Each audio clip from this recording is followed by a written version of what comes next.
Happy 2021, everyone, and welcome to all new season of Second City Sports Zoom style. Zoom style. Along with Miss Lakina McGee and Mr. Lamont Scott, I am Sydney Brown. You can follow yours truly on the Twitter and the IG at SidKid80. Once again, at SidKid80. That's SIDKID80. That's SIDKID80. You can follow me at Keenan McGee on Twitter and at Keenan_McGee on the IG. And you can follow me at Lamont Scott on Facebook, Lamont Scott 69 on Instagram, and Lamont Scott 16 on Twitter. You can go to our website, weareregalradio.com. That's WEAREREGAL radio.com. And wherever you download your podcast, make sure you search for War on Anchor. That's WARR on Anchor, including that iHeartRadio app. Once you download that app, iHeartRadio app, do the same thing. Type in that search engine box, War on Anchor. We're also on the Tube, a.k.a. YouTube, at War Media. Once again, at WARR Media. You can not only listen to us, but watch us do our thing. Hello. Hello. Oh. Look alive. Whatever. And speaking of looking alive, can you believe this, ladies and gentlemen? 2020, at least the last effects of it, has carried over into 2021.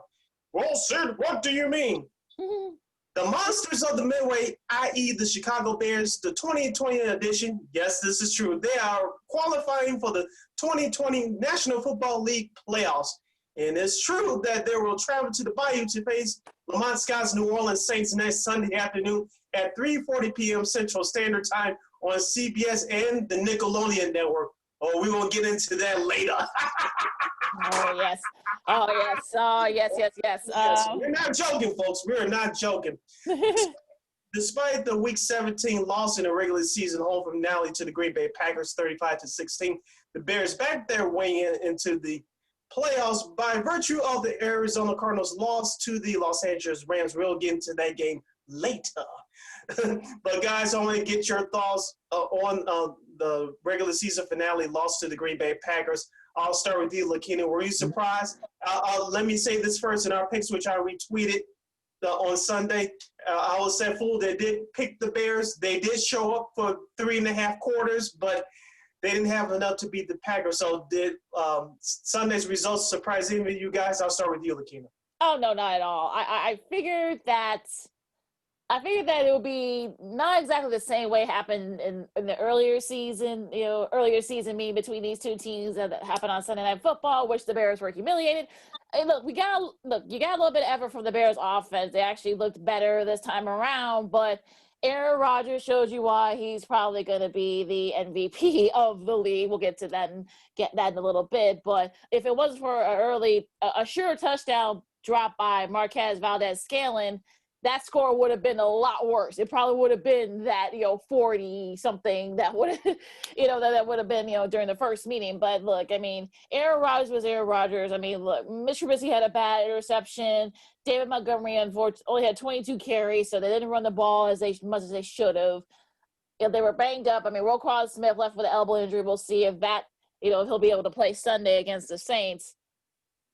But, if you look at overall, I mean, the Bears showed you who they are. That hasn't changed the whole season. I mean, this 6-game, 4 or 5 game win streak that they went on before the loss to the Packers, it didn't change much.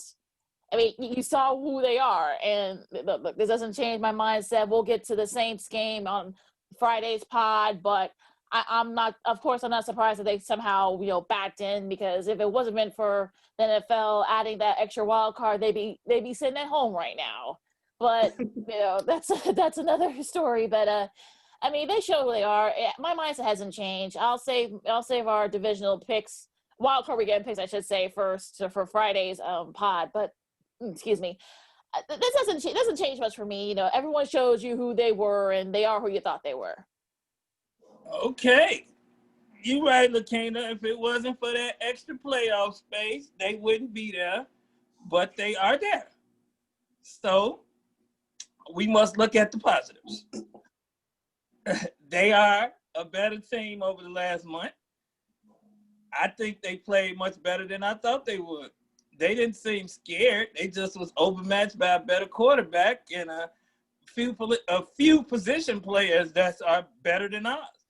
But the way that they played Green Bay going into the playoffs, if they was playing anybody other than the Saints, they may even could win a game. I mean, the offense has been showing up enough to win a game if the defense can stick around. I mean, we lost Roquan. I think that hurt a lot. I think they will realize how much that hurt and sign him to a better contract after this season. And I think going forward, I mean, we got something to look forward to. We got another game, my Super Bowl, of course. And it's like, I'm not disappointed at the outcome because I didn't pick them to win anyway. The situation was, okay, play like y'all can play. At least they showed up. I mean, I would have been more hurt if they had lost back then and didn't show up, as opposed to the fact that they lost back then.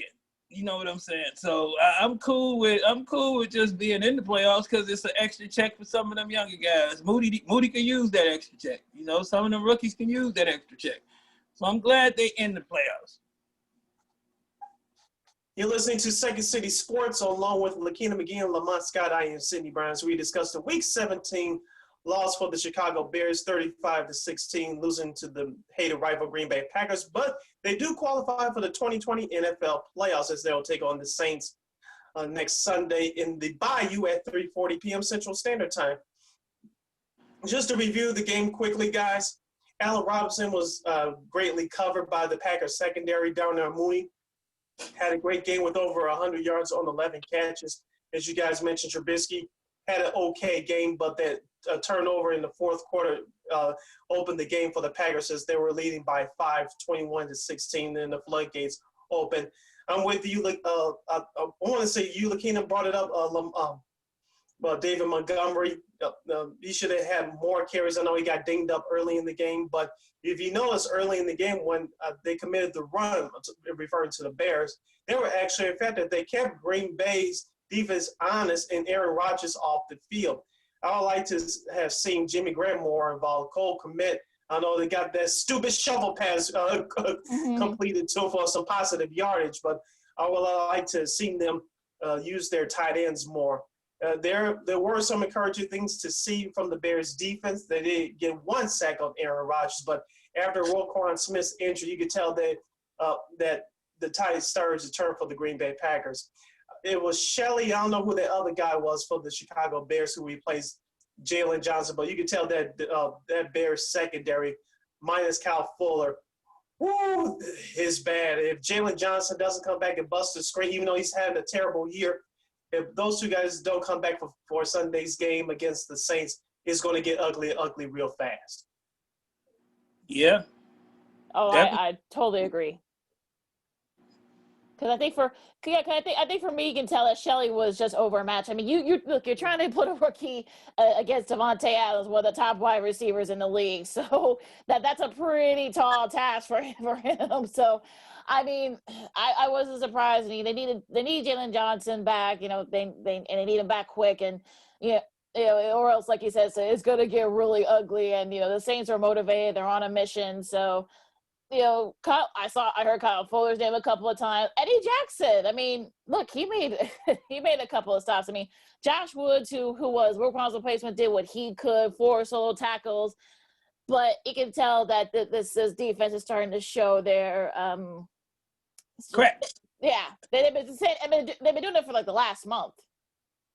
Yeah, and you see one play, Aaron Rodgers even let you know that he had a rookie on him. He was like, he ain't that smart. He ain't that smart. He went after Devontae Adams made, I think it was a quick 9. Aaron Rodgers went over. Aaron Rodgers looking at him like, he ain't that smart. You got him. So I think they knew what they was working against, like Sid said. And also, too, you guys, you referred to Marquez Valdez-Scanlon's touchdown catch and run. Danny Trevathan was caught almost 2 full steps behind him, and Aaron Rodgers saw that. It was a one-on-one coverage. And it just hit Valdez-Scantling right down the middle for that touchdown. I like Danny Trevathan personally. I know he was part of the turnaround for the Bears. He was here under the John Fox administration from the Denver Broncos. But I think his time is up. So I'll bring this point up now as we turn to the front office. Of course, before Sunday's games, it was reported by Ian Rappaport of NFL Network that head coach Matt Nagy will return next year. I said when I first heard that, I started laughing out loud. I said, one, the McCaskies really didn't want to do this due to the situation we're in right now, which we talked about for the last few weeks. Number two, on the silly side, they must have known something that we didn't know, and they really felt confident that the Bears were going to make it to playoffs. Of course, they made it by backing in via the Arizona Cardinals loss. Now the question stands: will Ryan Pace return to the Bears because he has 1 year left on his contract right now? And do you trust him to pick the players going forward? Because the Bears still need a tackle. They need another star wide receiver. Assuming that Allen Robinson comes back on a franchise tag deal, you still need another wide receiver. And you need a couple of good stud young linebackers. I know people are talking about, well, you could release Robert Quinn. It's not that simple, and it depends on what the salary cap is due to the situation we're in right now. You may have to cut more players, so it's going to be a potential hack for the Chicago Bears. So do you get rid of Ryan Pace, or do you still stick the course with him now that we know that McCaskey is going to stick the course with Matt Nagy? See, remember last year when we was having this conversation, I had made a comment that we should have kept Pikowski instead of Danny Trevathan in the first place. And if we signed him last year, we wouldn't be in this situation right now. And your other point, remember earlier I told you that if Pace got a year left and they going back with Nagy, they're going to run it back. I've been telling y'all that for a couple of weeks. They didn't win the Green Bay game, but they made the playoffs, which is just as good as winning that Green Bay game. So they happy with where they at. They happy with running it back. They're going to take another year to try to find that tackle that you're talking about.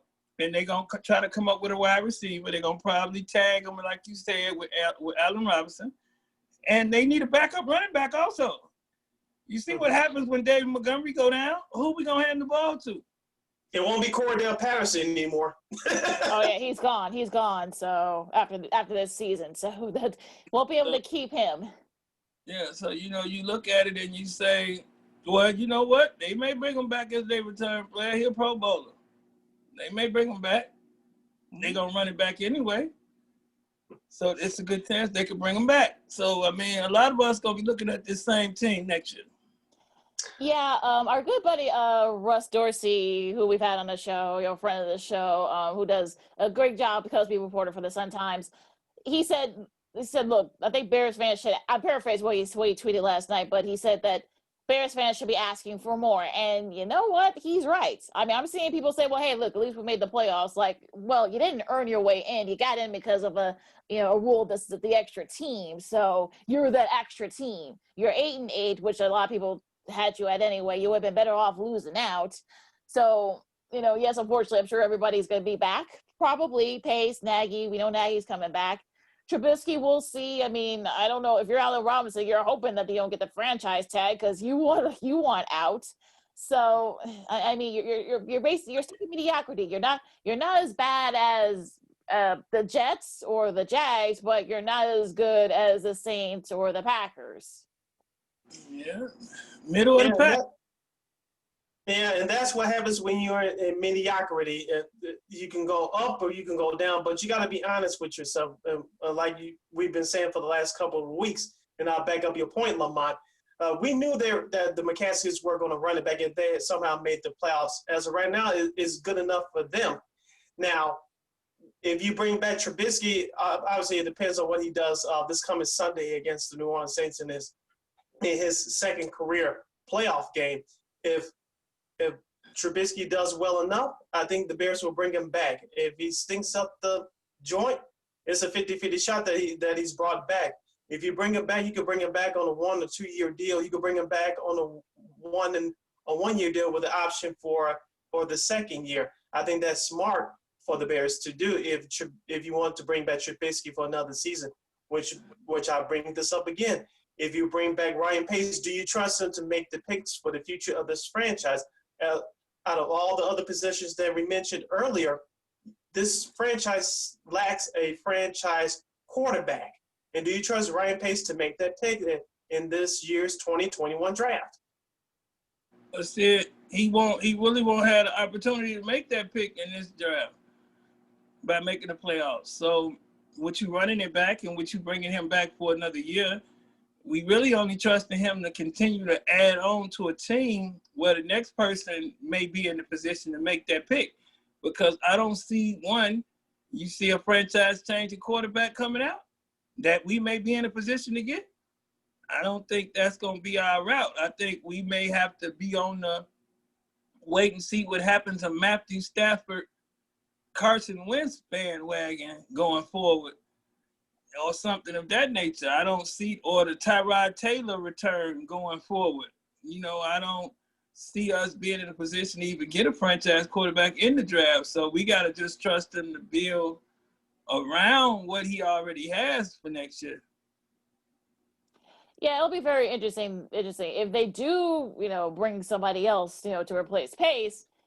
He's going to be stuck with Nagy because I'm sure he's going to want to bring in his own guy. So it's still a lot of unanswered questions with this. I mean, yes, they made the playoffs. Yeah, yippee! But you kind of feel dirty inside. You feel like you don't remember her name the next day. I'm leaving that one alone. You can't listen to Lamont. Cover your ears, kids. This part. Look. Like I said before, they're stuck in mediocrity. It's just that simple. And I think, look, the Cats were looking for a reason to keep Nagy in Pace anyway. They now have a reason to. So it is, but it is what it is. Because if you look on paper, how many years Nagy been there? 4? This is year number 3. Three. So he went to the playoffs 2 out of the 3 years. He won a division. He got a winning record. On paper, if someone don't know the intricacies of the situation, they will look at it and say that Nagy has done a great job. But that's because they're looking at a number from the outside looking in. It's kind of like an Instagram model. You're just looking at the picture. And that's not what the picture really is. Oh, I've got nothing. I'm done. Good night, everybody. Moving on. Let's review the other key games from Week 17 as you're listening to Second City Sports with Lakina McGee and Lamont Scott. I am Sydney Brown. Week 17, guys. It was some excitement. Not too much to go over. We won't break down every game because every game was not important. Of course, you have the Buffalo Bills taking care of business against the Miami Dolphins. The Cleveland Browns finally got into the playoffs for the first time since 2002, defeating the Pittsburgh Steelers 24-22. As I mentioned at the top of the program, the Los Angeles Rams will face the Seattle Seahawks in the wild card round next weekend because they defeated the Arizona Cardinals 18-7. Kyler Murray, he was hurt from the word go. He tried to come back. He did, but he wasn't the same. And, of course, New Orleans took care of business against Carolina, and Seattle had a comeback fashion win over the 49ers in Arizona. Anything that stood out to you guys from Week 17? The NFC East, of course, the NFC East, would end in that fashion. I mean, last night's game between Washington and Philly, Washington wins their end. They did. But you can kind of tell that Philly was definitely, didn't want to win that game. They, Doug Peterson brought Nick Sutfeld on. For those of you who are not, in Big Ten country, he played in Indiana, did very well there. And, he was actually worse than Hurts. And if you looked at Hurts' face, he wasn't very happy being pulled, but I'm sure he knew what was up. So, but look, you're happy for Ron Rivera. You're happy for Alex Smith. They get a chance to go to the playoffs, and they've actually done pretty well against Tom Brady and the Bucs, so that should be a good one. Yeah, I knew. I think we had spoke about it on the last podcast. That Pittsburgh Cleveland game, I wouldn't have let Cleveland off the hook. I would not have let them off the hook. Just like I had mentioned in that last podcast, if it was an NFC Central matchup, I don't care who was playing who. They wouldn't have let them off the hook at all. I just maybe the Central, maybe the NFC Central is different from any other division. but they not letting you off the hook. I don't care if the Bears had a 1-0 record and had a chance to stop Green Bay or Minnesota or anybody from making the playoffs or giving them a break to get them in the playoffs, they wouldn't do it. I don't think none of the NFC Central teams would do that. So Pittsburgh, that game, I was.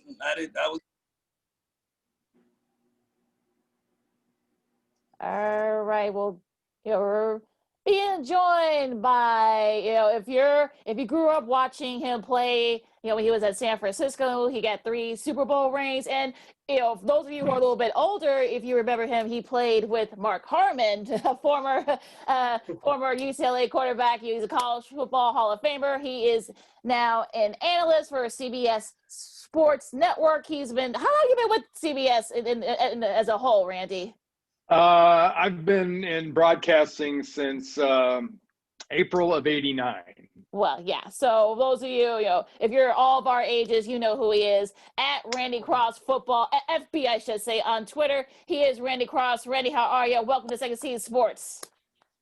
Well, thank you. I appreciate it. All right. So we'll do a little bit of NFL too, but I know college has been your thing for the last 3 years. But we'll do a little NFL first That's fine. Before we go into college. Out of all the divisional, the wild card weekend, I should say, which wild card team do you think will be the most dangerous?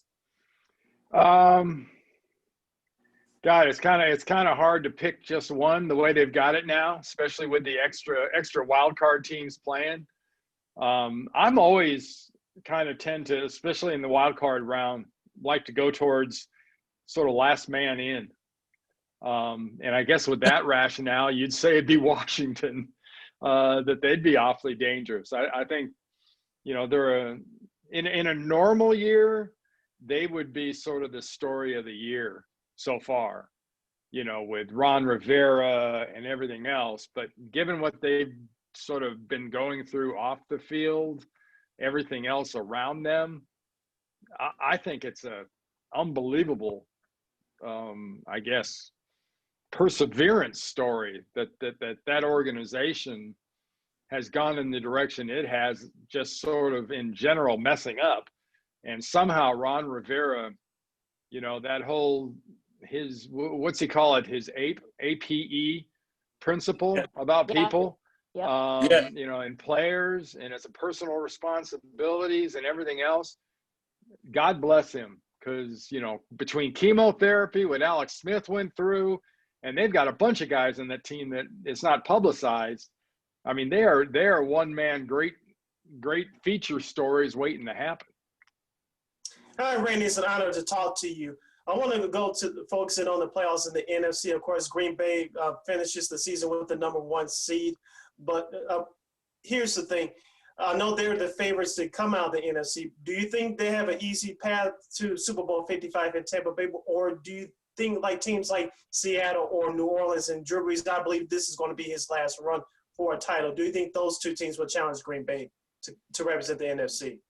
Yeah, I especially lately, but having been on a team that was the best team in football, not my last year, but my 12th year, and we lost in the first round of the playoffs after a bye. We were really favored by quite a bit over Minnesota, but they came out and they beat us.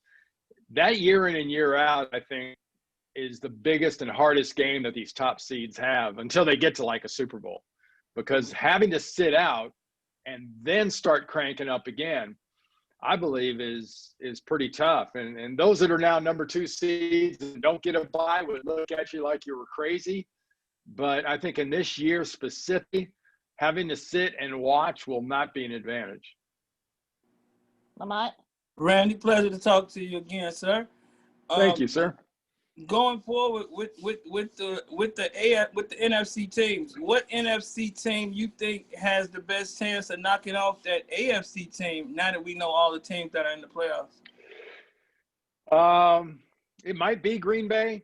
I would not be completely. There's something about Russell.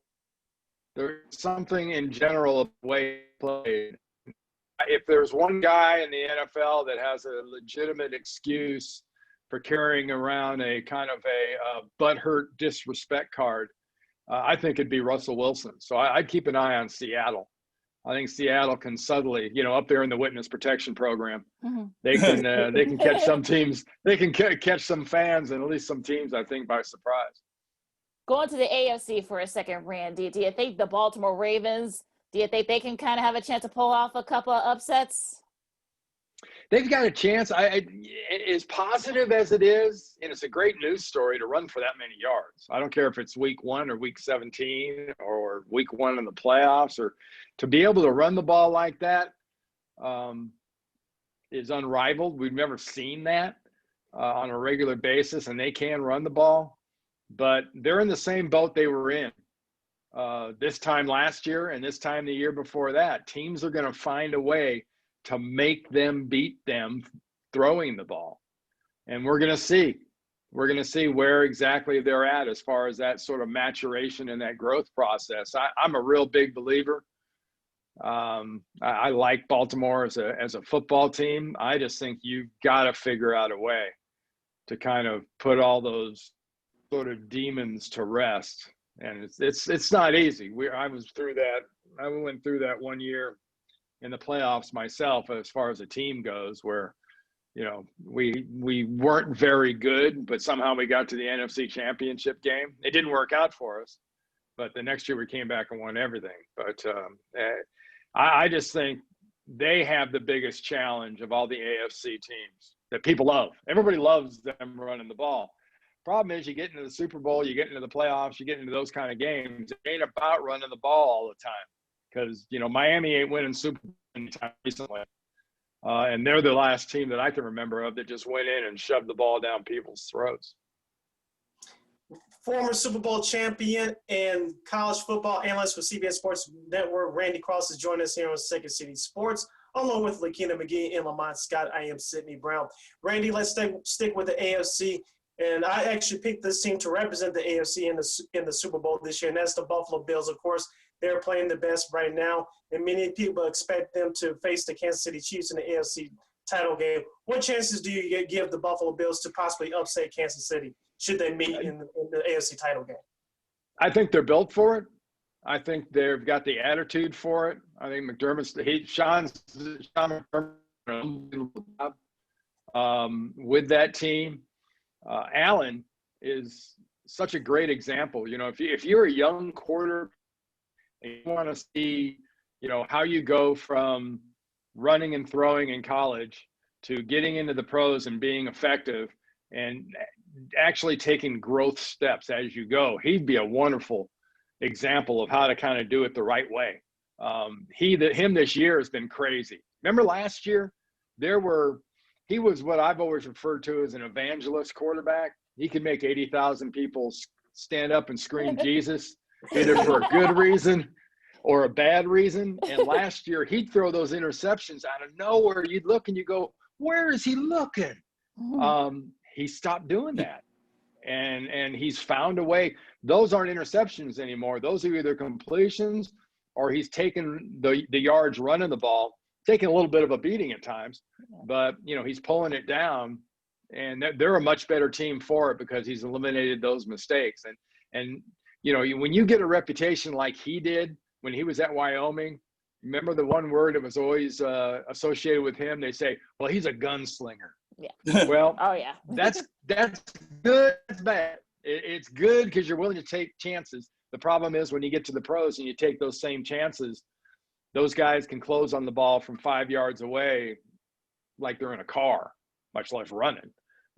So, yeah, and he's learned extremely well. Yeah, I think Buffalo's got a shot. I think they're going to have to go to Kansas City in order to do it, probably. And that is not easy. And, I think their biggest challenge will be everybody's challenge against Kansas City.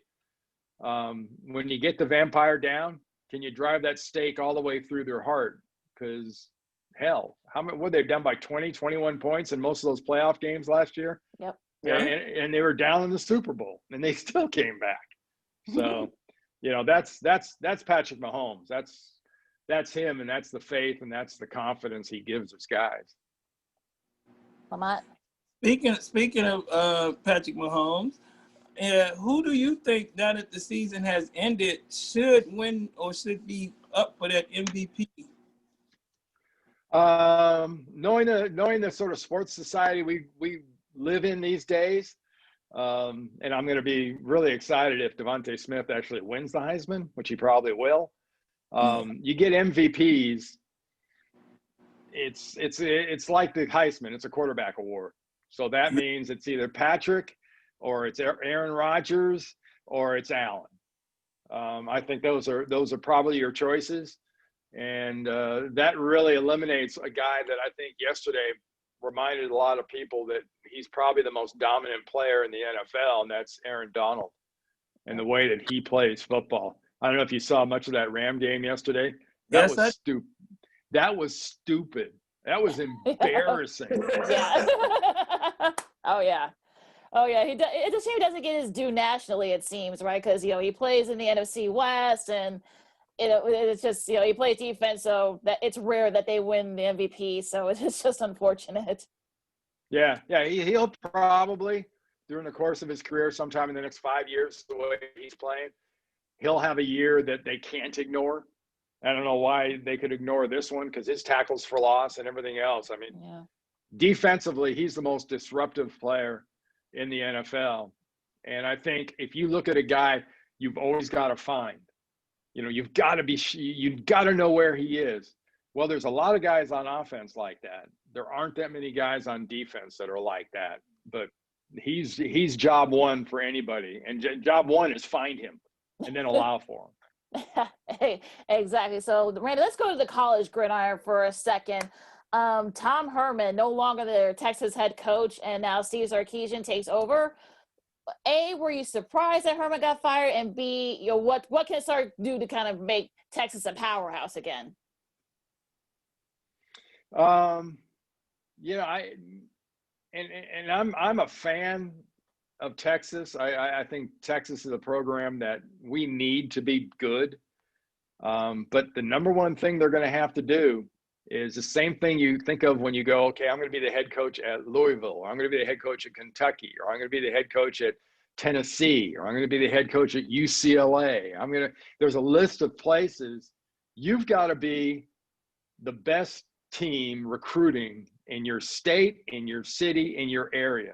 And if you think about Texas hasn't dominated the state of Texas since Mac Brown was there. And even when Mac Brown was there, Houston and TCU and some of those other schools were starting to sort of pretty hard infringe on them. And right now, there are a handful of schools that are options to be in Texas. When you were a kid, and heck, when I was a kid, dinosaurs roamed the earth. But when I got recruited by Texas, they were in my final 4 or 5 schools. Darryl Royal was the head coach. And if you were going to go anywhere in Texas, you were going to go to UT, period. End of report. And that's the number one thing I think that Sarkisian's got to do is he's got to, through recruiting, make that the place to go. And he'll need probably a couple of 2-3 guys early on to make that choice that help sort of sway people. But he'll need 2 or 3. He'll need a whole recruiting cycle to make that a reality. Sticking with the college coaching carousel, Randy, of course, one name that has been being brought up right now is Urban Meyer. Of course, he's like you've been working in television for the last couple of years. Of course, he coached at Ohio State, in Florida, and some of the other places as well. Of course, his name has been rumored to the New York Jets job and the Jacksonville Jaguars job, assuming they pick Trevor Lawrence in this upcoming year's draft. Do you think that Urban is ready for the big time to coach in the NFL? I think he's a hell of a coach. I think he could win at any level. You look at what he's done in the college game, going, Bowling Green, Utah, Florida, Ohio State, and winning at a pretty good clip at all those places.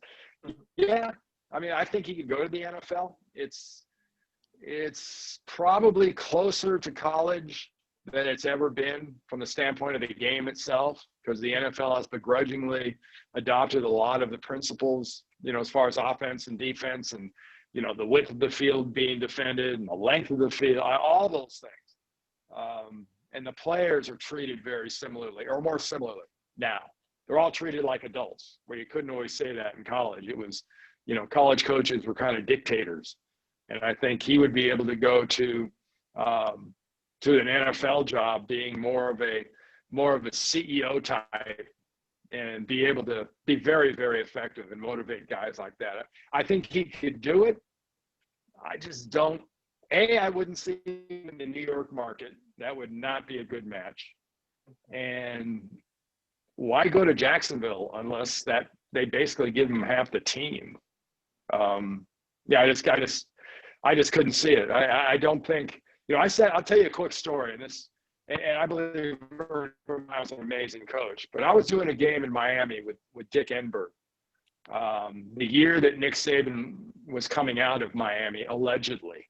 And we were in a production meeting. And all the questions from Dick and my producer and director were about, are you going to Alabama? Are you leaving Miami? Why in the heck would you ever leave the Miami Dolphins in the NFL? And he looked at us and basically said, hey, I'm not going anywhere until further notice, which to me was kind of funny. But they kept on and on and on. And he looked at me and goes, will you explain to them how good a job Alabama is? And I started laughing. And later on, I did explain to him.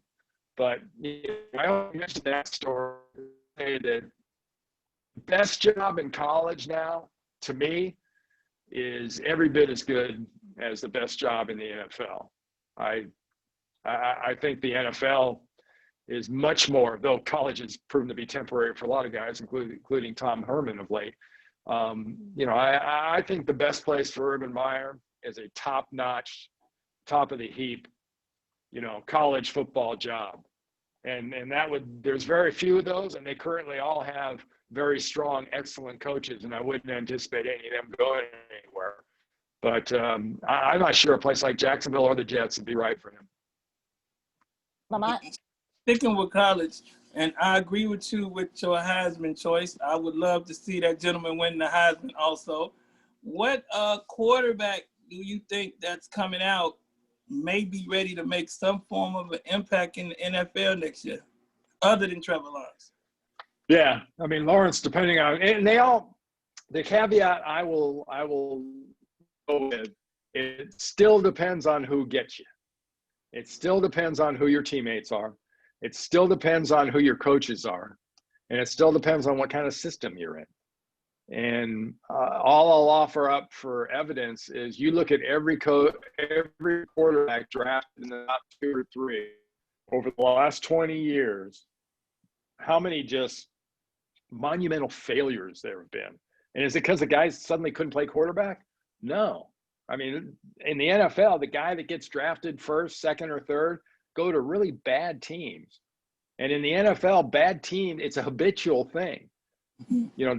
There's very few teams that are looking like San Francisco. Over the last 10 years, they've been in 2 Super Bowls. They've been in 3 or 4 NFC championship games. They've been in the playoffs a lot, but they've also had like the number 2 pick a couple times. Some teams just constantly go up and down and up and down and up and down. I look at Justin Fields. I look at Trevor Lawrence. I'm not as sold on Zach Wilson per se. The kid from what was it, South Dakota State? Yeah. Trey Lance, yeah. Lance. I just don't know. I saw his game. That was his senior year. He looks interesting, but body of work wise, it'd be a hell of a gamble. But if you had a kind of a dark horse guy, it might be that Zach Wilson. Might be him out of BYU. I think Trevor's going to be pretty good unless he goes to the Jets. Then he might get beat to death. But Justin Fields too. To see what he did in that game on Friday was just incredible. What a comeback. I mean, here's a guy that last 3 games had 4 touchdowns and 5 interceptions. The guy that played in that, the way he played Friday was nowhere near what he had done. He hadn't played like that since the first couple of games of the year. Yeah. All right, heading down the home stretch here with longtime, football analyst Randy Cross here on Second City Sports Zoom style. Now, Randy, let's talk about your alma mater, UCLA. They finished 3-4. They kept it close with the rival USC. What do you think UCLA has to do to get back to being that powerhouse that they were when you were there? Yeah, it's I mentioned it earlier. They've got to have a bigger impact in recruiting. You can talk about who your coach is. You can talk about, your systems and everything else. If you're, what were they this year? Like 46th or something in recruiting? Yep. That is what it is. I hate that saying, but it is what it is. That means you are headed to 3-4, 4-3, 7-6, whatever your full season number is going to be. You're not the number one team in the city. You're not the number one team in the state. You're not number one team in the conference. And I think you've got the facilities. I think you've got the history. I think you've got the assets, and you've got the wherewithal to be that. I'm just when that doesn't happen, I think it's a leadership problem. And leadership is not always just the head coach. Back to the NFL, Randy. Of course, for the 3rd time under Bill Belichick, the New England Patriots will now participate in the playoffs. Of course, during Belichick's 20-year stay in New England, he has 6 Super Bowls thanks to quarterback Tom Brady. Now, you played in an era where you won a lot of Super Bowls with the San Francisco 49ers in the late Bill Walsh. What do you want to let the public know about Bill Walsh that we just don't know? What is something that you could tell us about Bill Walsh that the public doesn't know? What made him such a great head coach in your mind? Well, besides the obvious, which was his offensive acumen and how he was able to take advantage of defenses and design plays and call plays, and he was an absolute magician when it came to play calling. He and Bill Belichick have one specific thing in common that I think really served them well, especially for being able to win for, a decade, and in Bill Belichick's case, 2 decades. I mean, to do that for 20 years is unheard of. Nobody does that. But it's all based on a really simple thing. They're unbelievable motivators. And I don't mean about just the football team. They're good at motivating football teams, are good at motivating, sides of the ball, whether it's O or D. They can motivate individual groups, but they also, have the ability to motivate individuals. And, if you've been around large groups of individuals, whether it's a football team or a company or whatnot, there's a lot of really different people, weird people, talented people. But you got to be able to motivate all of them. And those 2 guys, I mean, Bill during my career was able to do that. And then I got to watch Bill Belichick for 10 years in the preseason. I did the Patriots preseason games and was around them in training camp. And it was crazy watching him and the way he could kind of, not mind games, but kind of move them around mentally. Was very, very incredible. It was incredible. That's something those 2 guys shared, and that's the reason they're both going to be side by side in the Hall of Fame soon. Lamont? Sticking with a history lesson, so to speak, which player now do you think in the NFL could have had the kind of success they have now back then when you played? Well, we talked about him earlier. Aaron Donald, I think, would translate well. I think it would almost be an unfair advantage to put a Patrick Mahomes in. I think if there's one guy that is we always talk about generation skippers. Lawrence Taylor was a generation skipper. Jerry Rice was a generation skipper. Guys like that.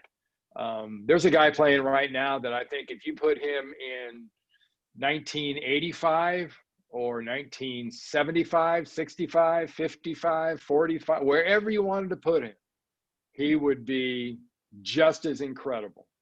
And that's Derrick Henry.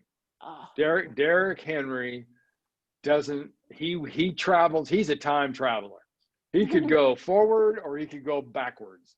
But you get a guy that big, that fast, that tough, it's almost unfair. I mean, it really is almost unfair that he can play the way he can. And, you know, in this season, rushing for 2,000 yards, that's something that people have to consider that one of the great seasons ever. And he could play right there. In fact, back when I played, they called Derrick Henry Eric Dickerson. Yeah. Oh yeah. Oh, just a freaking nature. Last question for me. I'm putting you on the spot, Randy. Who wins the national championship, Alabama or Ohio State? Well, I got to be honest. I picked Clemson at the beginning of the year, so I was dead wrong. I didn't see that Ohio State slapping coming, but I think I got to go with Alabama. I think their ability to score and their offensive line, their work at the line of scrimmage, that's the biggest advantage I think they have, especially, you know, right now going into the game against Ohio State. There are probably 4 or 5 teams that dominate recruiting, especially at the line of scrimmage. And it's no coincidence 4 of them just played in the college football playoff. Those 4 teams dominate when it comes to the offensive and defensive lines and kids coming out of high school. And nobody dominates at the line of scrimmage like Alabama. Last question from me, Randy. Of course, you brought it up a few minutes ago with the football locker room. You have 53 guys, 53 different personalities. Of course, you played with the likes of Jerry Rice, Joe Montana, Roger Craig, and others. Who was the prankster in you guys' locker room? Was it you or was it somebody else that the public doesn't know? I wasn't that big a prankster. You know, the one guy you didn't want to ever get in a prank or a sort of a contest like that was Montana, for the obvious reason. He made the most money and he had the most resources, and he had a really good imagination. So I'd say Joe. Joe had everybody talked about him being, you know, quiet and everything. Yeah, he was quiet publicly, but he had a little bit of a crazy to him. And he was one of those guys you didn't want to get mad, and you definitely didn't want to get into a prank off with him, because he would go deep. You'd find your car on a roof or something like that. Oh wow. Yeah. Oh my gosh. Learn a lot here, Lamont. Okay, Randy, last question for me also, sir. What advice would you give younger people such as myself trying to enter into this broadcasting business and have a career as long as you've had? Just start. And once you start, just be really, really very persistent. I started in about 1982, 83. I started doing local radio. I got an opportunity through one of the radio stations in the off season. And then I started doing TV a couple of years later, had my own TV show, had my own radio show when I was still playing. And, you know, I didn't get paid much. I mean, I was doing it myself. I was doing it just because I wanted to do it. And I found stations that would let me do it. You know, I think for kids coming out, let's say high school and college students coming out, or athletes coming out, you know, everybody's got the same business model now. They want you to work for free for a while, or maybe it's not free, but it's close to it. But you just got to pay your dues. And that's the roughest thing about, you know, this business. And the sooner you get going, the sooner you pay your dues, and the sooner you got that behind you.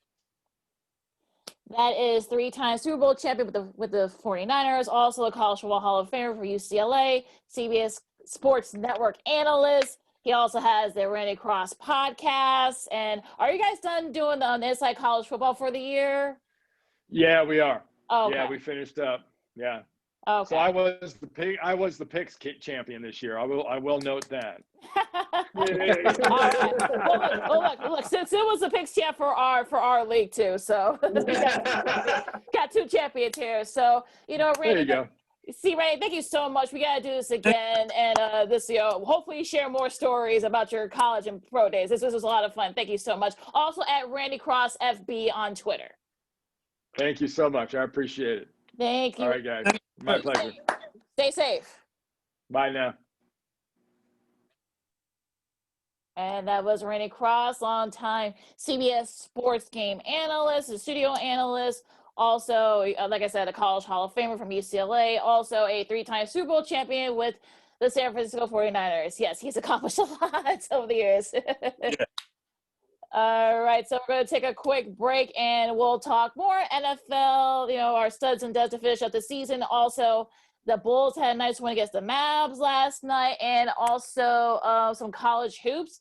So, and a whole lot more. So we'll be right back with more Say Sports Zoom style. All right. And we'll be right back. Welcome back to Second City Sports Zoom style. Zoom style. Once again, I'm Lakina McGee. You can follow me at Keena McGee on Twitter and at Keena_McGee on the IG. You can follow me at Lamont Scott on Facebook, Lamont Scott 69 on Instagram, and Lamont Scott 16 on Twitter.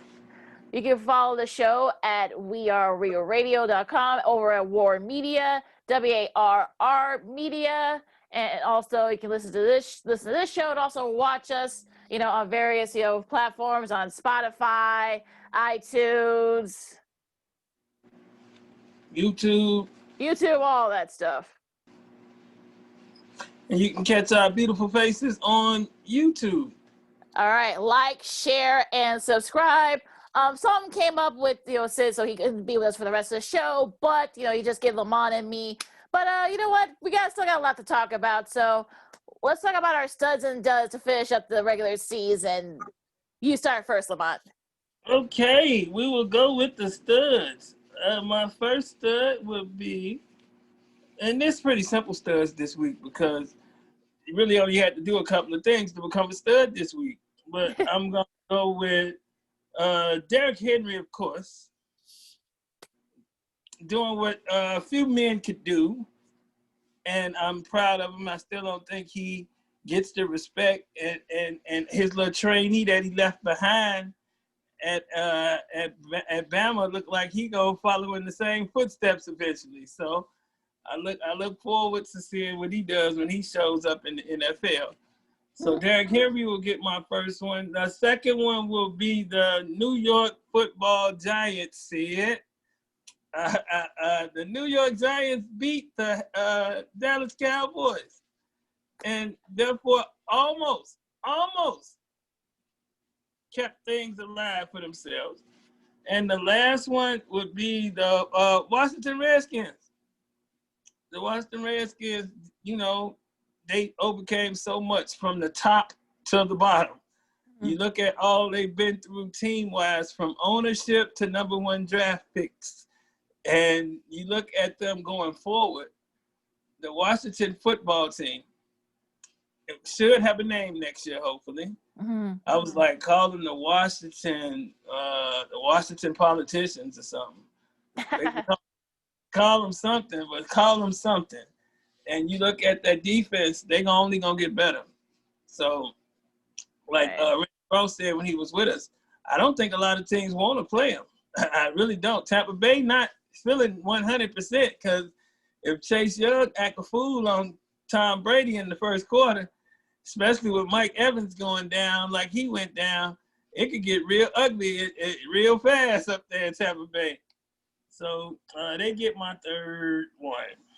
Yeah, it's interesting too because if you heard, there was some audio that came out after that when Chase Young said, "I want Tom Brady." So if you're Tom Brady, you're like, "Oh crap." So there you go. My first stud is Justin Jefferson. Got a couple of touchdowns. He finished with 143 receiving yards. He breaks the record held by Anquan Boldin when he was a rookie. That's the most receiving yards by a rookie. So 1,377 yards. He's now at good for him. And look, I think he's definitely sort of on pace. I think Minnesota, unfortunately, this year, they disappointed. A lot of people had them win the division, but if you have what'd you say? What did you say, Lamont? Why not? I know you did, Lamont. But also Kirk Cousins is second in franchise history with 39. He had a couple of touchdown passes yesterday against Detroit. So Minnesota, if they can shore up that defense, I think they could be right there to perhaps maybe contend for the NFC North next year. Let's see who else. Funny that defense was their calling card a couple of years ago. Yep.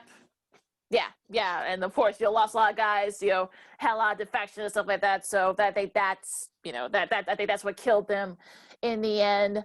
Washington, for all the reasons you said Lamont. I mean, they looked really good. I'm happy for Alex Smith. I'm happy for Ron Rivera. As Randy Cross said earlier, I mean, you can do like a feature on any one of those guys, and you can't help yourself to cheer for them. Also, Buffalo. Again, we talked about earlier with Randy. I mean, Josh Allen, 3 touchdown passes. I mean, gosh, and also Antonio Williams had 2 touchdown runs.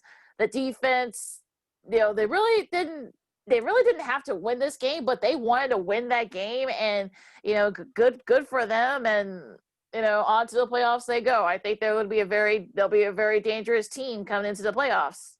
Yeah. All right, Dud's time on the flip side. Doug Peterson. If you're going to go with the man, how you going to bench? Speaking of going with, he went with Jalen Hurts over Carson Wentz. Then you decide to bench Jalen Hurts in a game when Carson Wentz is not even active. So what message are you sending to your team? And then I think you said something about you was trying to win the game. He couldn't have been doing that bad where you had to bench the brother. So it remains to be seen how everything turns out for Mr. Peterson. But he gets number 1. Mm-hmm. Number 2, America's team. All you had to do was win. But that shows you that it's a new America, y'all. It's a new America. Make Dallas great again is what the statement going to be saying in Dallas one day. Make Dallas great again, because they number 2.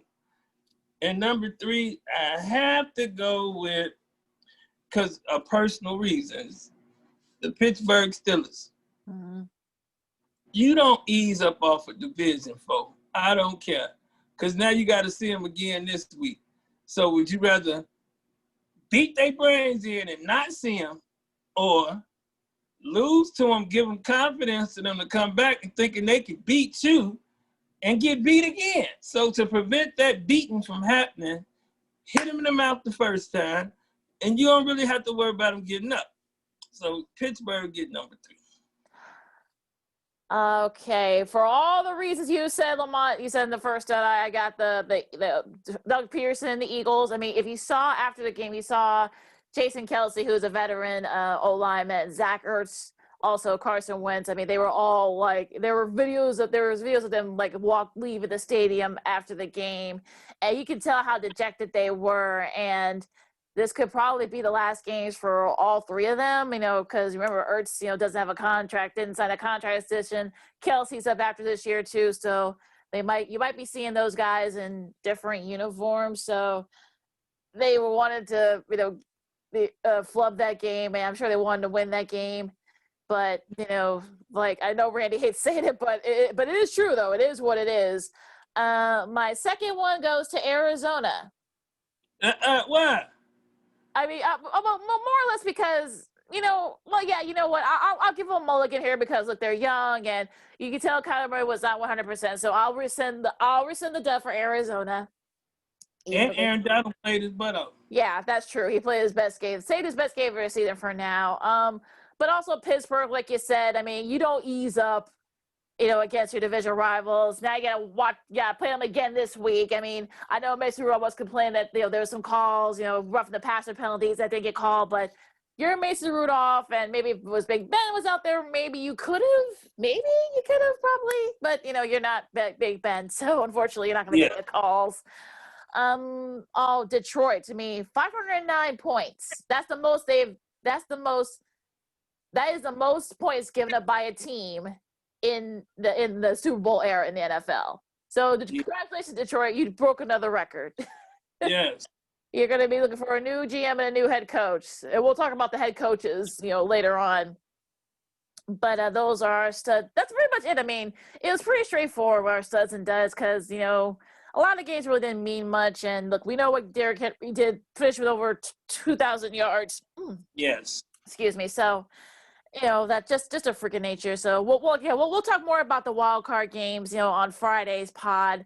But so those are our studs and duds. So let's go to the NBA hardwood for a second there, Mr. Scott. The Bulls got a nice win against the Mavs. I mean, granted, they didn't have Luka decided to take the game off. Also, Kristaps Porzingis, he hasn't played this season anyway. So. But look, a nice win for the Bulls. Zach LaVine, had 39 points. I mean, look, I know people are saying that, hey, let's tank for Kate Cunningham of Oklahoma State or somebody like that. But I think you'll take these kinds of wins. They're 3-4 right now. So what do you think about the Bulls last night, or did you see the game? No, you know what? I haven't watched it yet, but I watched some of the highlights. But you just look at those 3 wins that they got. I mean, Luka wasn't there, okay, but we are winning the games we supposed to win. And I think that will be the difference in the end. That's something that we didn't do last year as a team. We, after we beat Washington that first time, we knew how to do it, so we knew how to do it the second time. You see what I'm saying? We shouldn't have lost to Golden State. So technically we should be 4-3 right now and looking okay. So, I mean, I'm okay with the not quit. I think Zach LaVine is trying to become an all-star this year.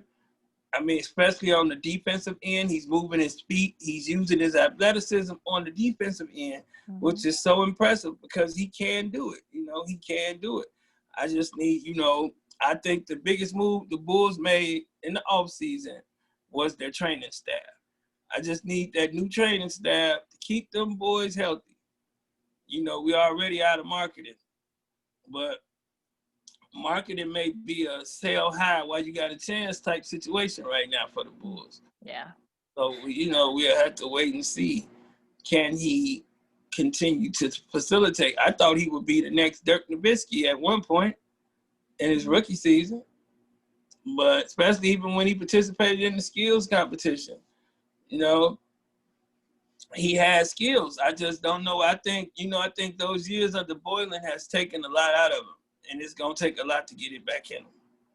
Yeah, it'll be interesting, though, to see what I think, Arturas Karnisovas, I got his name right, also Mark Eversley, seeing what they have in his roster. Will some of these guys be gone probably by the trade deadline? Will Otto Porter be gone? Guys like that. I mean, I can see it happening. I think you're just trying to see what you have and maybe can build around. Do you build around LaVine? Or we perhaps maybe try to trade him for somebody? I mean, is Kobe White made some big shots, although he's still, some of his handling skills still needs a little bit of work. I mean, their defense needs to still have a little bit of work. So I think that, look, if they Bulls fans take the – what'd you say? They got the right backup in Garrett Temple. Yeah, he's been really good. Also, Daniel Gafford's been really good. So I think, look, I think let's see what the Bulls have first. I mean, I'm not going to freak out if, they just miss making the play-in game, if you will. So – I mean, I'm just looking for some good basketball, and we're getting it right now. So I'm enjoying what I'm seeing. Look, are there some things I need to improve on? Yes, absolutely. But the defense, like I said, it needs a little bit of work. But I think, look, I'm happy with what I'm seeing in development of some of these guys. Yeah, everybody needs some work right now, So I mean, let's wait it out. We'll have this conversation after 30 games, and we'll revert back to this after 30 games.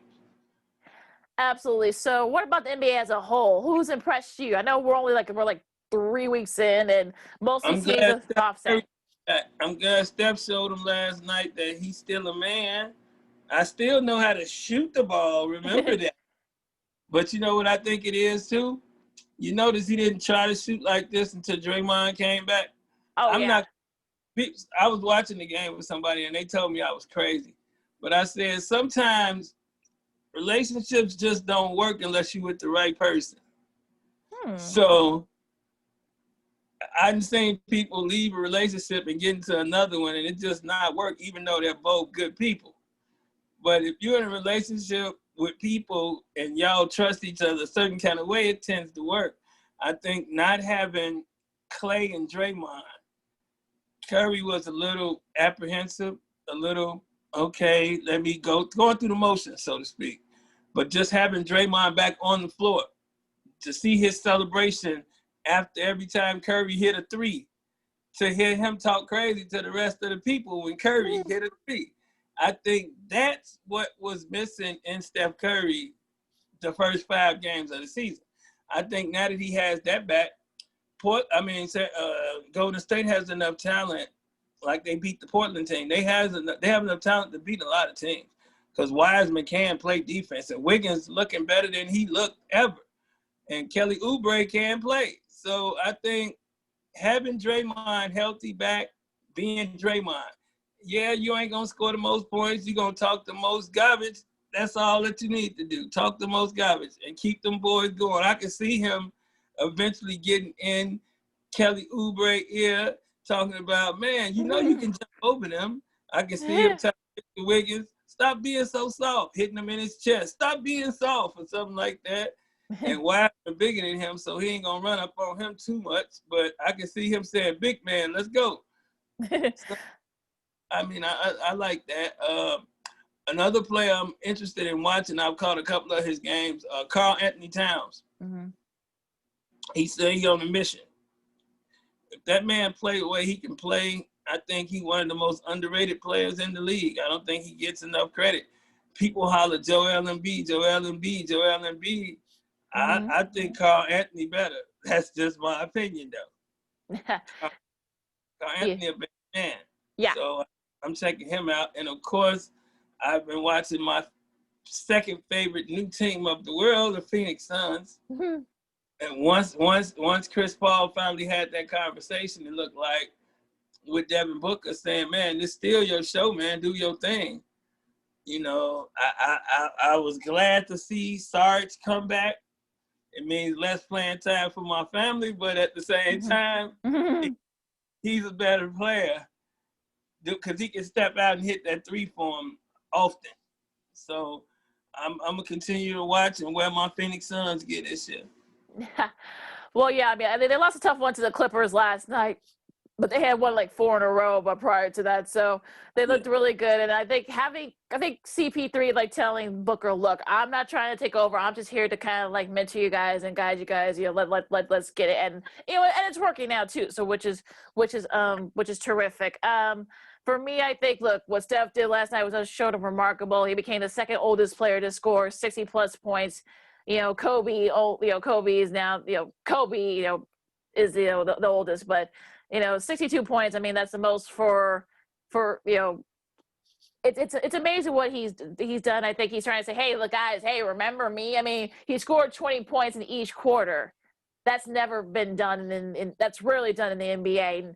And also, goes to history. I think Rick Barry, had like 65 or something like that. I saw somewhere. So, but definitely the most. And, I think Golden State, yes, they don't have, Clay, but I think they're showing you, hey, look, I'm still here, guys, Steph is saying. So, look, don't get twisted. With Draymond coming back, I think that makes a big difference. Yeah. Oh, yeah, I think that definitely helps. Look, Philly's been playing very well. I mean, I think Ben Simmons is looking at those rumors saying, I don't want to go nowhere. So, they've won 3 in a row. Philly has. The Knicks actually have looked pretty good so far. At West, I mean, the Clippers, like I said, they got a nice one against the Suns last night. The Lakers, I mean, LeBron's showing you, yes, I'm 36, but I'm still pretty good at this. And they had a nice win. And Brooklyn making Brooklyn making me nervous. You know what? I wasn't expecting Brooklyn to be like 71-1 or something like that. I mean, look, it's all like ebbs and flows. I mean, these things are going to happen. I'm sure they're going to be guys that are going to be taking the games off every once in a while. They're going to get their best shot from teams. So, yeah, I know they lost a couple in a row. They lost a tough one on Saturday, but I think people should not freak out too much. They shouldn't freak out too much. I mean, the Wizards really needed that win after what happened with the losing 2 against the Bulls. So I think that they really need that win for morale. They've lost a couple in a row. I get it, but I think Nets fans should not freak out just yet. It's been a couple of bad injuries, Dinwiddie, just found out that he John Morant, I was watching that game when he got hurt. Yeah, thankfully it's not serious. He's only going to miss a couple of weeks, which it could have been a whole lot worse. Thankfully, it's not.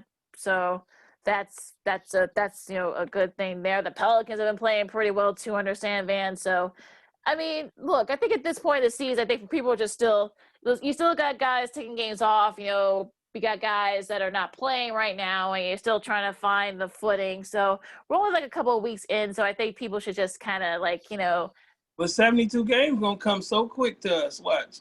They're going to fly by.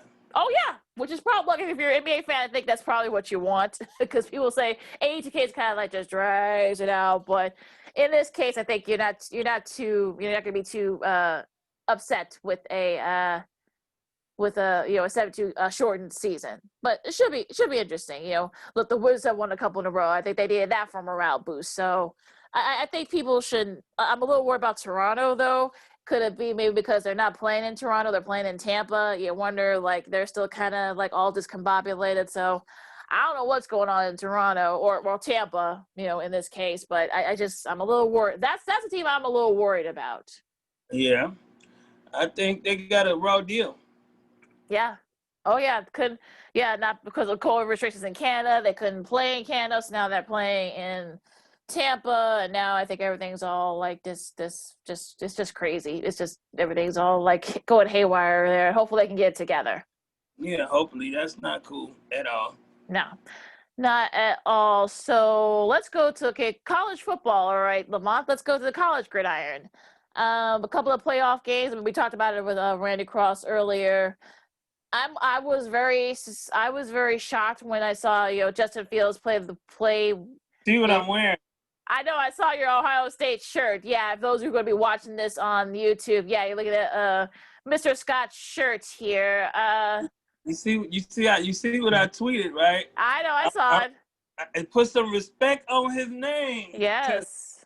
Yeah, put some respect on that man's name because, yes, he doesn't get any. So I think they put the world on notice. They put Alabama on notice that, yeah, we only played them games, but it wasn't our fault. If we would have played 10 games, we would have went 10-0 is the way they acting. I mean, I don't know what happened in that Clemson game. I don't know if Clemson didn't show up. I don't know if they got intimidated. The gifs and memes running around social media talking about they were scared to play Ohio State because they had missed so many games because of so many situations. I don't know what they talking about, but yeah, I mean, Ohio State looked like they wanted it more.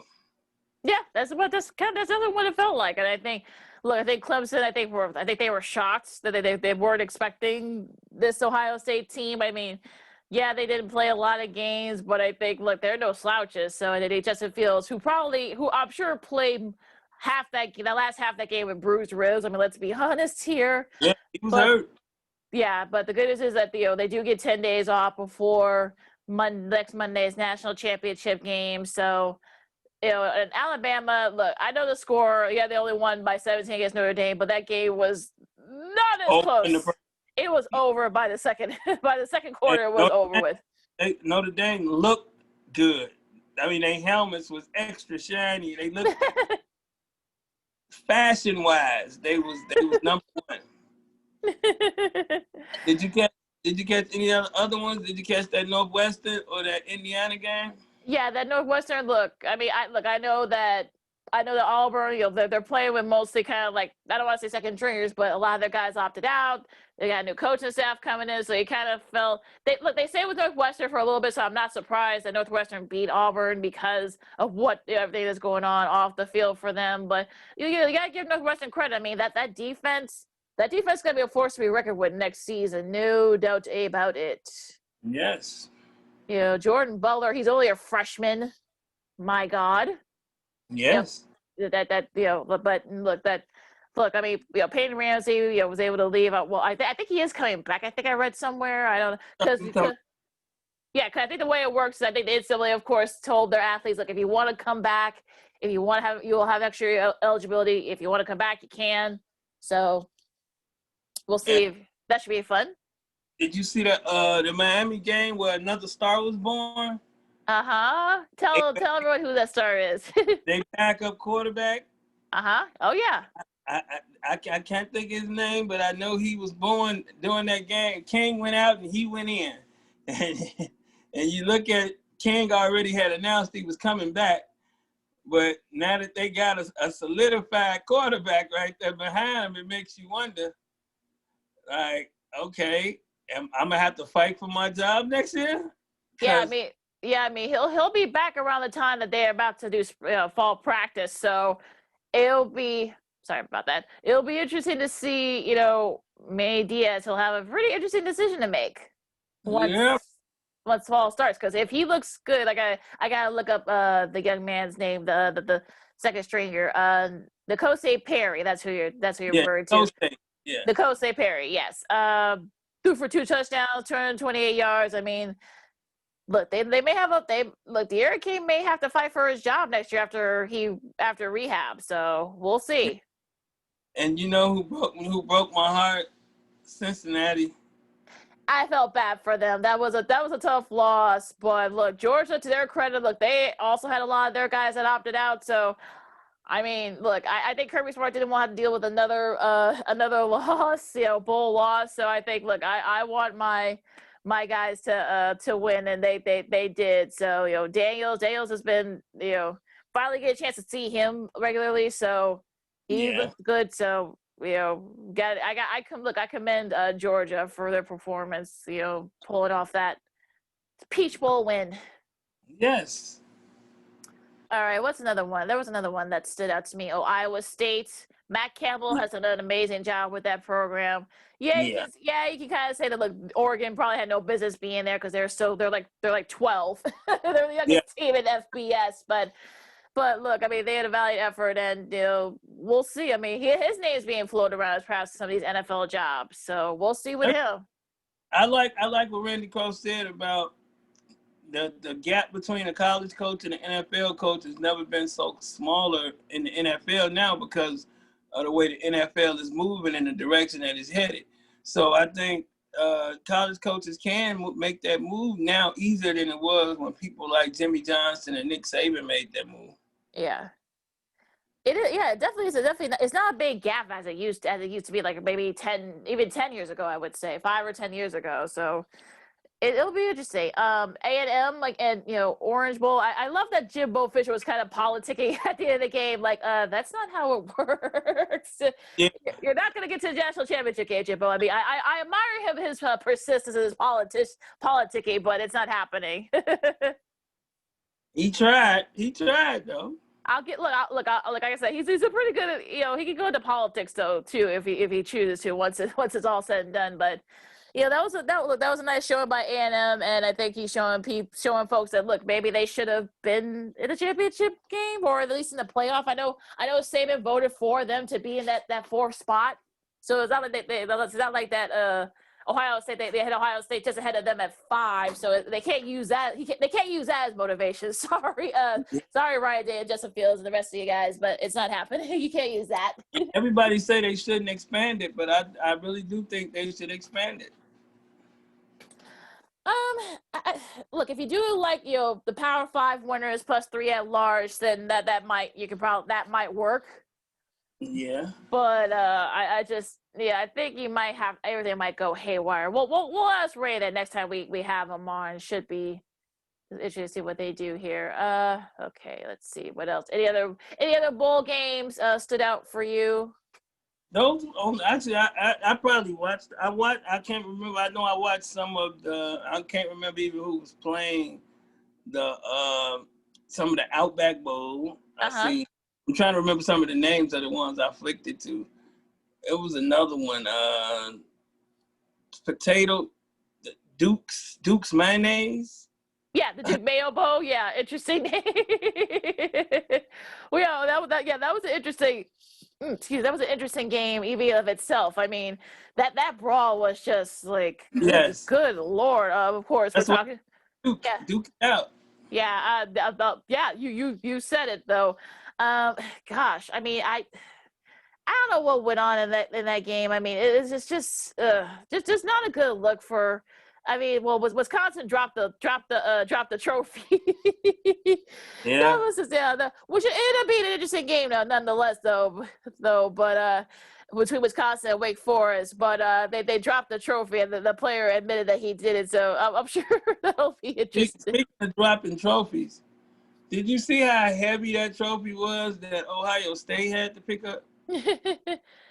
Oh well, I mean, yeah, it's a sponsorship trophy, so I look it did look pretty heavy, and I don't know like how they were. I guess they had to get a couple of their O-line guys or D-line guys to carry that trophy.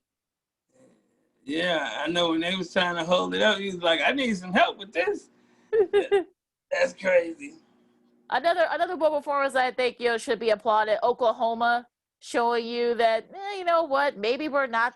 Maybe you probably if it had not been for those two losses, they probably would have been up there too. I mean, Spencer Rattler threw for 3 touchdowns and rushed for 1, and and their defense has been playing. We had gotten better and better as the season went on. So, and I think most of those guys are back. So Oklahoma will probably be right in the top 3 or 4, perhaps even at the very least top 5 when the rankings come out later this summer. So I could see them perhaps maybe challenging for a playoff spot next season. And what was interesting also, I was looking at all of these quarterbacks and where they would be going next year and which ones had, looked like they could make it on the next level. I look at, we was talking to Randy earlier about it. I think the Bears need to look at just drafting somebody, even if he doesn't work out. They just need to draft something coming out of school. And it's enough of them coming out of school where you can draft somebody. Especially, you usually waste those later picks anyway. I think they should make a move like that. Yeah, absolutely. Interested to see what they decide to do. I mean, Kyle Trask has already said that he's going to the NFL. Zach Wilson, who we talked about earlier, he's going to the NFL too. So it'll be interesting to see if some of these guys do decide to leave or do they take advantage of the NCAA rule and they decide to stay. I think if one of them think they got the shot at being a number 1 quarterback in college, they might come back. Yeah, they might. I don't see nobody popping out of nowhere. Right. Very interesting to see what happens there. So if we're, you want to go to the college hardwood, Mr. Scott? Yes. If the few that's being played, since everyone seems to be getting sick and canceling and things of that nature, COVID is killing college basketball. Yeah, I mean, Villanova has already had to pause their activities again. They've had to postpone 3 games. Coach K, Duke, he's quarantining, so he'll miss the BC game. A whole lot of, so that definitely has wreaked havoc on some of the scheduling here for college hoops. I mean, you have had like a lot of games canceled and postponed. I mean, Wisconsin, Penn State, they've had to postpone their games because of COVID, I think, in the Penn State program. So, I mean, a lot of. But this actually comes just as the NCAA announced that the entire tournament will be played in the state of Indiana. Lucas Oil Stadium, of course, that's where the Final Four is going to be this year. Assembly Hall, that's where Indiana plays. Higley Fieldhouse, that's where Butler plays. And I think they're playing at Ball State's arena, too. So, who arena look good? Purdue's. Back arena, yep. Yeah. Oh, yeah. They've definitely remodeled it recently, yep. The way they got it set up, it looked real good down there. Yeah. It does. It looks great, and I think there might be a couple of high school gyms that might be on the smaller, like medium size. They might go like DePaul some other schools. I think Indiana State's also being considered, for an early site game. So, yeah, I mean, I think they're gonna try to make this work, and they're ready for it this time around. And I know we switched to college basketball, but before you got off of football, I had wanted to ask you a question. Go ahead. All of those NFL firings so far, you see they got rid of Lynn, Marone. Like, who do you think they gonna elevate to those positions? Do you think they gonna look at a person like Byron Leftwich? I know Eric Bieniemy is interviewing for 2 jobs today. Mm-hmm. But do you think he will be the only one that'll get some action? Yeah, I think Bieniemy he'll get a job. It'll just be I think he'll have his picks of jobs because I think he's definitely the most sought after guy right now. Byron Leftwich, I mean, considering that Brady's numbers have been kind of up and down, I don't see a lot of teams vying for him. I don't think. But yeah, I think Bieniemy will definitely have his choice of jobs. You know where I think Bieniemy might go? And it's just an early pick because he used to play for him, saying the Chargers. I can see that. Yeah, Justin Herbert. Also, some people said maybe Houston because Deshaun Watson's there. So let them league in passing. Deshaun Watson did, despite everything. Hopefully, he'll have a competent coach and GM in his grasp. But yeah, it's kind of a light, kind of like a light sort of Black Monday so far. I mean, none of the fires have been so. None of have been really been surprising. So it's been a brown Monday. Yeah, I mean, none of it's been really surprising. We knew it was like 50-50 for Lynn. Unfortunately, he got fired. I know. I'm sure he and his staff probably thought that that there was going to be another opportunity, but they probably should have because of some of the injuries and some of the circumstances. But it's unfortunate, that that's the case. Doug Marone, you knew he was gone, and not to mention the fact that we already had like a couple of jobs open up too with Bill O'Brien, also Matt Patricia too. So it'll be interesting where a lot of these guys go. Whereas Big Fangio name hasn't came up. I think because they were able to finish strong. I believe. I think that helped a little bit. Also, too, the circumstances. I know there were some people that said that maybe he would probably get the boot in Denver, but like I said, I think with COVID issues and they lost a heartbreaker to the Raiders yesterday, which ended up being a good game. So I maybe also too Von Miller. I mean, they didn't have Von Miller this season, so I think that played a part too. I think injuries and COVID. I think some teams gave their coaches a shorter leash than others. Yes, they did. All right, so let's go to the college gridiron now. I mean, look, Michigan with a nice win against Northwestern yesterday. Minnesota bounced back from that loss to Wisconsin. They beat Ohio State.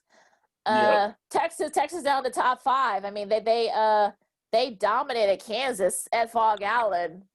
Totally surprised by that sort of mini upset. But look, Shaka Martin, has his guys playing very well there in Austin right now.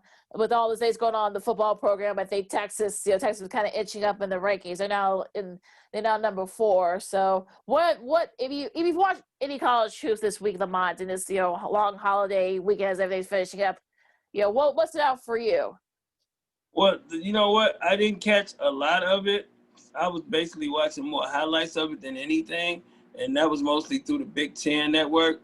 I've been trying to really follow this Big Ten because I'm kind of rooting on them to knock some of these other schools out of their place. I see a big future for them, and I've been watching the SEC network, so I caught them yesterday, and I've watched every Florida A&M game. For personal reasons. Of course. Yeah, for personal reasons. My little cousin plays for Florida A&M, so nice. All of that. The one who brother plays with Phoenix. Oh, okay. So I've been watching all the Florida A&M games. So they had one get canceled, then another postponed. Then they were supposed to play South Carolina and it got postponed. So they've been having COVID issues with everybody that they supposed to play, not with their own team. Okay. Gotcha. Yeah. So we just see as the weeks go on, with a lot of schedules being moved around and such. So I'm gonna I think everyone should look to see, like, okay, like I said a few minutes ago, Villanova had to pause again, because of COVID issues in the program.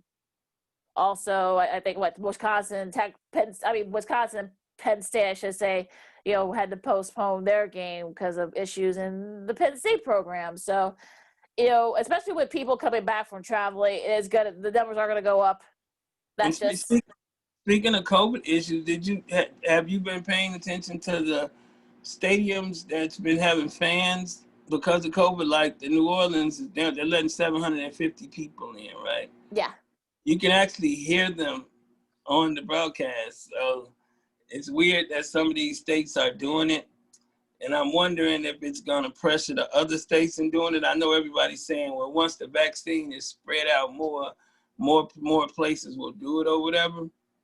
But it's like, okay, if you go get your vaccine, I mean, it's okay for you to go to every game. You know what I'm saying? I think it's still muddy water. I don't know how you do that. I know given any opportunity I'm personally going to any game I get the opportunity to go to. That's just me, but a lot of people don't feel that way. But you can hear those fans in the audience, and it don't sound bad. Yeah, you could. Well, yeah, I mean, look, like I said before, I think once the vaccine is sort of readily distributed, I think you probably will see more.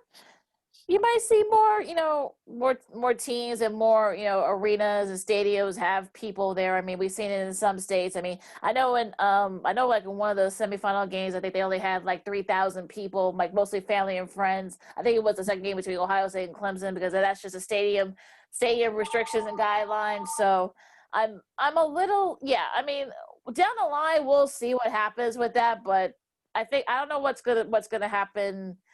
For a national championship game, I don't know I think it's going to be like the same thing. I think they're only going to have like they may add a few like, essential workers and stuff from what I've read. So it is weird though seeing, and I think, Shaka Smart even said that one of the reasons why that I think his team was able to pull off the mini upset of Kansas is that, they didn't have a lot of people at Fog Allen. Usually when that place is packed, it's hard to hear. It's rough in some of them buildings when it's packed. It really is. But that's why, I was looking at Purdue. What happened? I called a Purdue women's game, and the way they have the court set up, by the court being so close to the seats anyway, it just looks full regardless. Yeah, it does, and yeah, and I think that I know they made some remodels of Mackey Arena recently. It still looks pristine. It still looks beautiful, and even with not a lot of people there, I think they do make it work. So we might see that as the season goes on. Look, we're in first week of January now. Conference, plays in full swing in a lot of these places. So it'll be interesting to see what they do. Is also like we've been saying, COVID could still probably wreak havoc. We're seeing it right now. And something else before we get off the air, we didn't get a chance to get into all of those baseball moves last podcast. It seems the Cubs are selling low. Yeah. I mean, yeah. I mean, I'm not. Look, I'm not thrilled with the idea of Darvish being dealt, but and Victor Cretini. But it look, I said. I mean, I know. Ray's probably gonna hate me for saying this because he hates to say it, but it is what it is right now. I mean, it is obvious that the Cubs are rebuilding or starting to rebuild. So. Oh, the reset. Reset. I mean, maybe they might try to contend, or they just need a farm system because they don't have a farm system right now. And plus, we don't know, what the minors are going to look like next year, next season coming up. I mean, because, they didn't play last year. So it'll be interesting, though, to see how the haul that the Cubs got for Darvish. It'll be interesting. San Diego trying to win it all. Oh, yeah, they're trying to win it. They're trying to go for it. And, look, I commend them for it. But, look, there's a team in Los Angeles that might say, hey, look, we're the defending champs, so you're going to have to go through us. They putting together some pieces. Absolutely. Speaking of the Cubs, though, they did hire a new play-by-play guy, and it's a guy that that we know and love. If you listen to and watch him on, he did Sunday Night Baseball for ESPN. Various games for ESPN. Also does college hoops right now. Jon Sciambi has been named as the new play-by-play guy for the Cubs. Marquee Sports Network made the announcement earlier this morning. And look, this is someone who has been doing this for a long time. And I think, look, we lucked out in the baseball acumen with baseball, announcing teams, both radio and television. Yes. And we've been very lucky. Yeah. So I think Cubs fans should be very excited for Mr. Sciambi. And it's funny. And I hate to say how old I am. I remember Harry doing White Sox games. And so, yeah. But yeah, we lucked out. And while we're talking about announcers, the Bulls' new announcer, I think he's been doing a good job with Stacey King. I think Stacey giving him a little flack from time to time, but he doing okay, man. I like him. Which one? I know Amin's been doing like nationals of it with Jason Benetti, who does the baseball.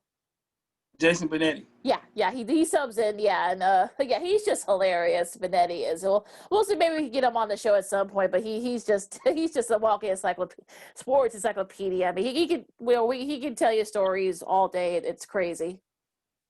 Yes, he can. But he's been doing a good job with the Bulls. He's been helping Stacey out, giving Stacey bigger and better words to use. So I can't wait to. That was the one good thing about when last year when I was able to go to the games. Whenever Atlanta came in after the game, I would wait for my cousin. So we would wait till the teams got through showering and then came out the locker room or whatever. And the announcers would always be waiting around for something, and I had a chance to hang out and talk to a few of them. So that's the one thing I did like about going to all the games last year, even with like the All-Star game and stuff. Got to hang around and just wait. So that was pretty cool. It is indeed. Oh, and also too, shout out to a good friend of the show, Leila Rahimi. She is now the first score, female to have a regular hosted gig weekdays on the Score. She will be teaming up with Dan Bernstein. Starting today, it'll be Bernstein and Rahimi, every weekday from 9 a.m. to noon Central Time. She's definitely earned this opportunity. We've had her on the show. We were so bummed that she was let go over at NBC Sports Chicago. This was a smart move. She's young. She knows her stuff. Yes, she's pretty too. Okay, gentlemen, I'll of course I'll give her that. But look, she's very knowledgeable and very kind. I like smart. Yeah. Yeah. She's really good, and she's more than earned this opportunity. So good for her, and good luck to her on the new show. Yes, definitely. I will be listening. All right. So what are you looking forward to this week, Lamont, before we commence on Friday? Just more NBA, really. A lot more NBA. A lot more NBA as we work our way to a championship into these playoffs. But it's more so NBA. I look forward to all the trash talk I get to do leading up to Sunday's game. That's my Super Bowl. That is my Super Bowl. Like, I don't even care Super Bowl. I have both of my teams in the playoffs against each other. That's my Super Bowl. I'm a win regardless. So oh yeah, you're definitely in it regardless. I love it. I mean, same thing, same here. I mean, the NBA, of course, they're gearing up as we're going right, kicking it into gear here this season. A couple of NC State and Clemson. This is a match I'm looking forward to watching tomorrow in the college hoops ranks. Rutgers and Michigan State, and Michigan State's 0-3 in Big Ten play right now. So we'll Rutgers. Man. Oh yeah, absolutely. We don't want it to lose his mind. Also, KU and TCU. Jamie Dixon's got his guys playing well. They're 9-2 right now, and I know KU is going to want to bounce back from their loss to Texas. So that should be a good one there. Tomorrow night on both those games will be are tomorrow night on the ESPN Family Network. So that's what I'm looking forward to. Yeah. All right. On that note, you follow me at Keena McGee on Twitter and at Keena_McGee on the IG. You can follow me at Lamont Scott on Facebook, Lamont Scott 69 on Instagram, Lamont Scott 16 on Twitter.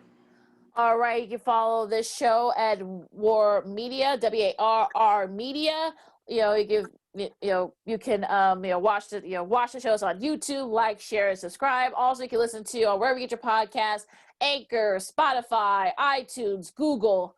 It's all there. Just look for us, and you can look at our lovely faces for Second City Sports. Also, all the great programming. Josh does a great podcast on We Are Radio as well. All the other shows. That's Davis' show. So yeah, so a lot of great programming, and hopefully, we'll have bigger and better things coming up in the new year. Yes, we will. That was the beginning of something beautiful. Oh, very nicely done, Lamont. Also, once again, thanks to Randy Cross for joining us today. We'll have the interview up on the website probably tomorrow, so you can check that out as well. Also, and all of the shows from the previous episodes of Second City Sports. So for Lamont, I'm Lakia. This has been Second City Sports Zoom style, and we'll see you Friday. Peace. Holla, as Sid would say. All right, stand low and wash your hands.